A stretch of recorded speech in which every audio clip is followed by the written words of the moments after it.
때까지 나는 이 길을 가리라. 좁은 문, 좁은 길,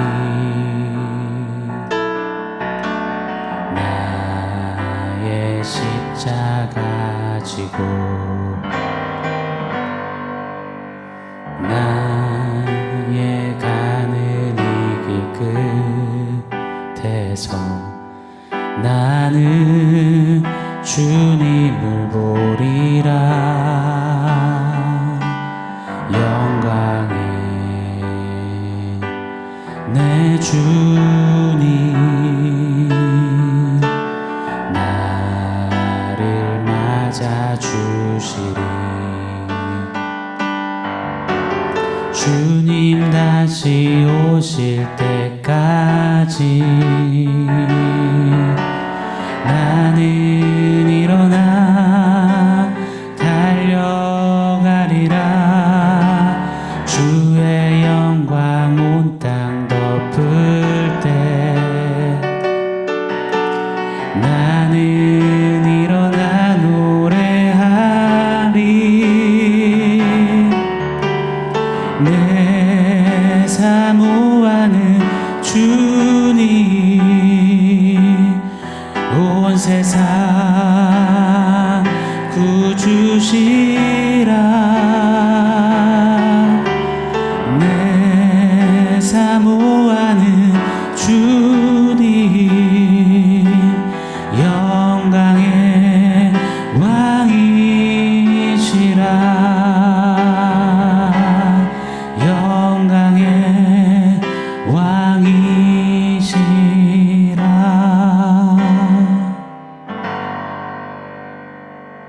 샬롬. 오늘 우리에게 주신 하나님 말씀은 요한복음 12장 14절 15절입니다. 우리 한 목소리로 같이 읽겠습니다.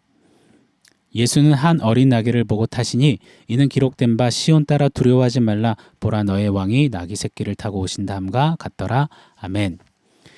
이제 진짜 십자가를 코앞에 두신 예수님께서 유월절을 지키러 예루살렘에 입성하십니다. 왜 굳이 유월절을 지키러 예루살렘으로 가시는 걸까요? 사람들이 대거 모이니까요? 꼭 지켜야 하는 명절이니까요? 아닙니다. 그보다 더 깊은 의미가 있습니다. 예수님은 지금 구약의 유월절 그 구원을 정확히 당신이 이제 친히 이루심을 나타내시려는 겁니다. 여러분, 구약의 출애굽에 어떤 일이 있었나요? 어린 양의 피를 문 임방과 문 설주에 바른 집은 죽음의 심판이 유월했습니다.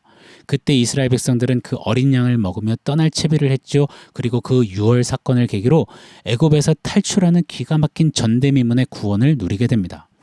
그 구약의 유월절에 맞춰 이제 펼쳐질 십자가는 당신이 하나님의 어린 양으로서 제물대사 죽음의 심판을 대신 받으시며 당신의 십자가로 죄의 저주인 영원한 사망을 유월시키신다 천명하시는 겁니다. 할렐루야.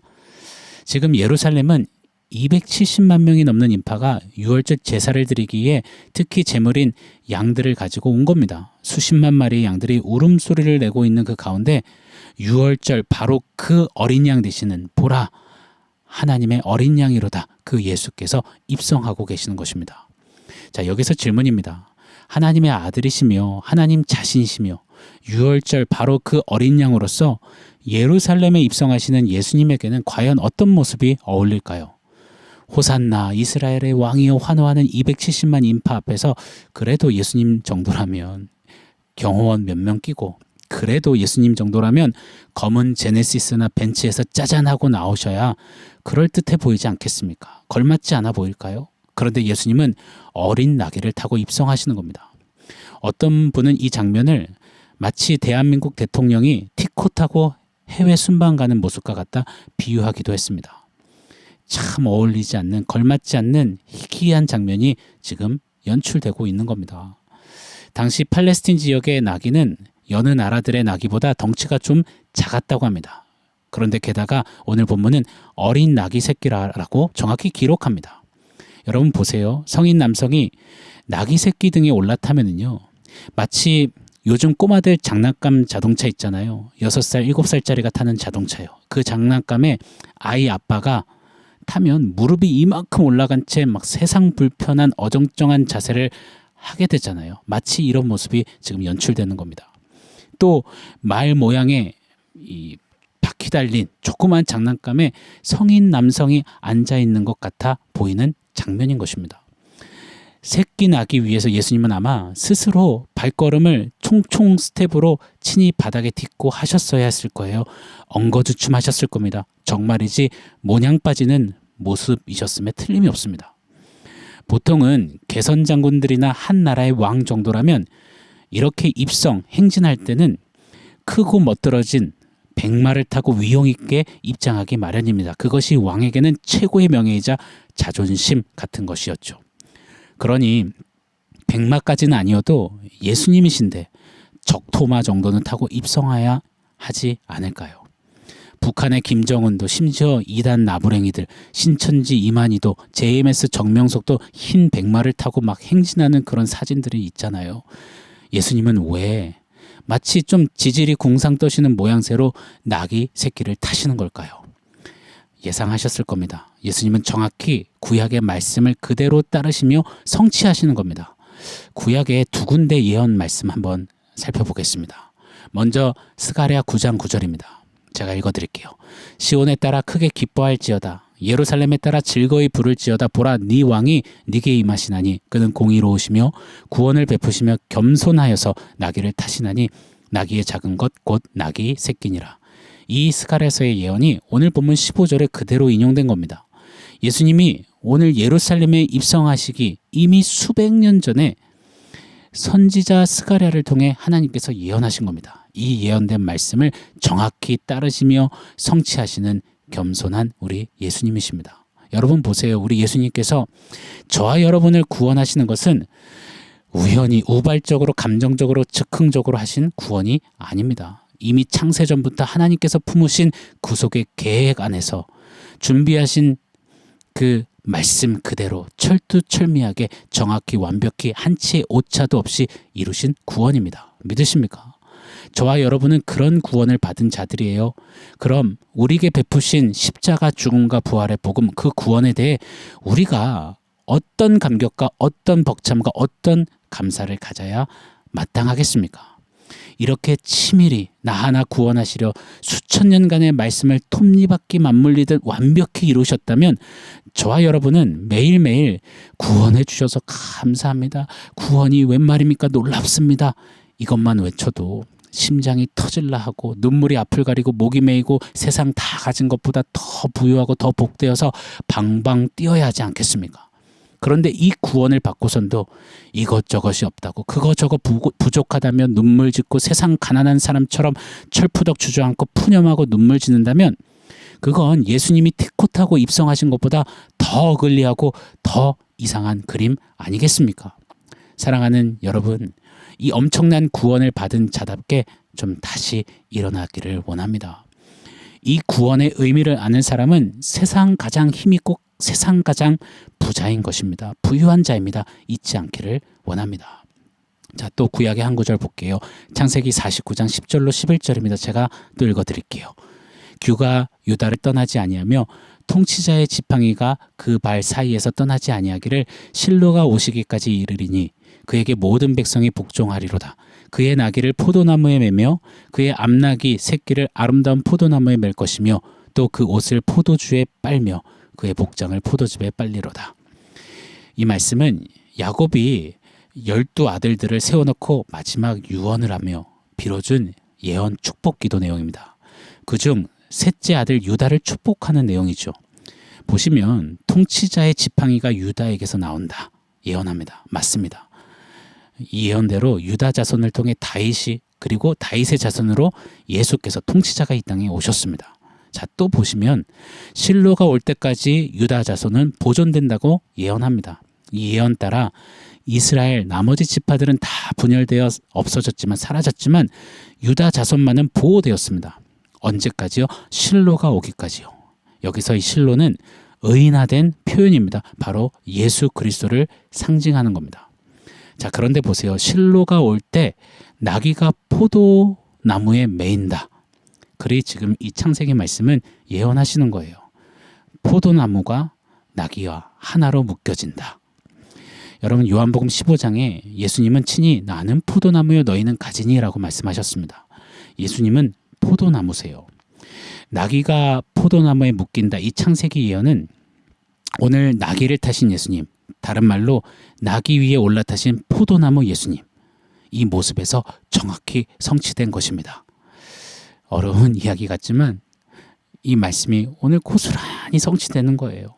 참으로 하나님의 말씀은 놀랍습니다. 1.1핵의 오차도 오류도 없습니다. 창세기의 한 노인 야곱의 예언이 수천 년이 지나 예수님을 통해 완벽히 성취되는 겁니다.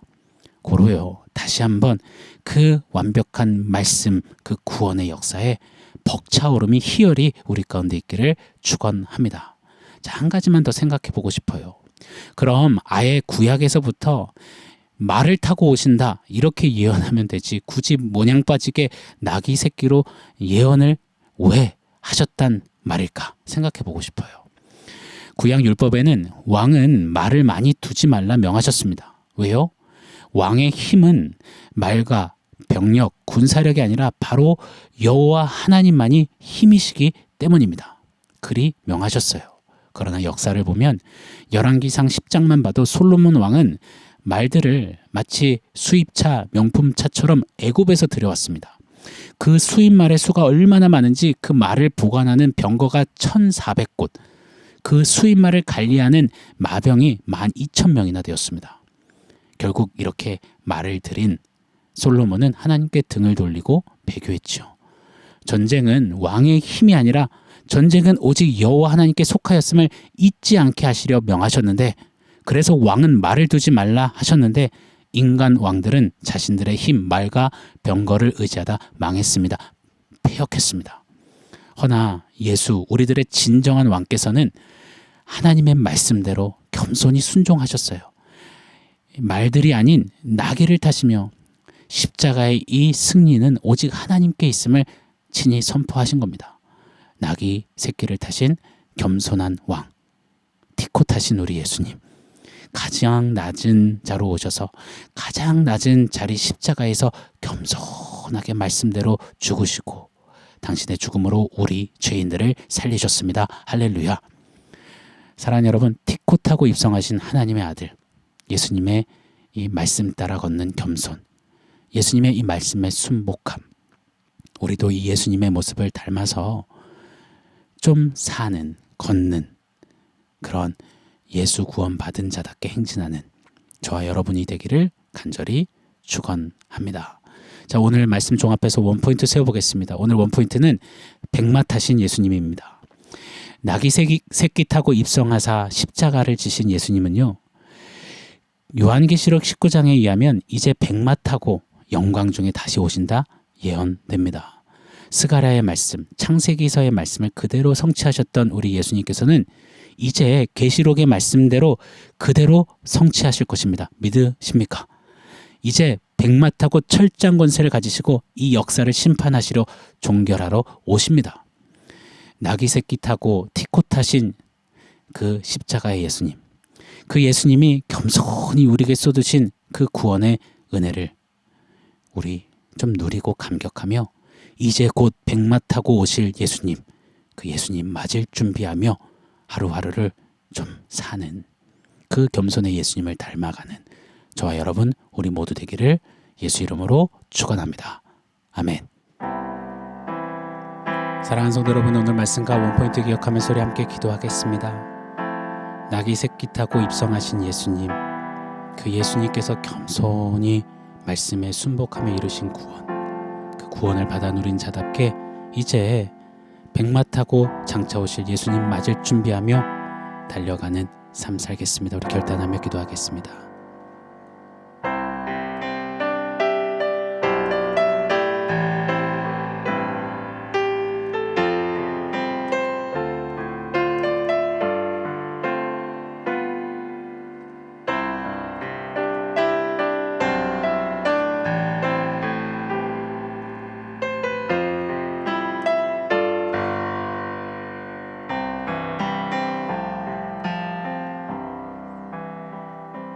하나님, 창세전부터 예언하시고 준비하신 그 구원을 정확히 말씀대로 성취하시며 이루신 그 구원의 은혜가 너무나 놀랍습니다. 이를 위해 낙이 타시고 초라한 모습으로 입성하셨지만 겸손히 그 말씀의 구원을 이루신 그 예수님, 우리에게 쏟아부어 주신 그 구원의 역사를 기억하며 우리도 겸손한 예수님의 그 순복된 삶을 본받아 말씀 따라 이제 장차 오실 백마 타고 오시는 예수님 맞을 준비하며 좁은 길도 좁은 문도 기꺼이 통과하며 주님 향하는 그런 삶 살게 하여 주시옵소서. 예수님의 이름으로 기도합니다. 아멘.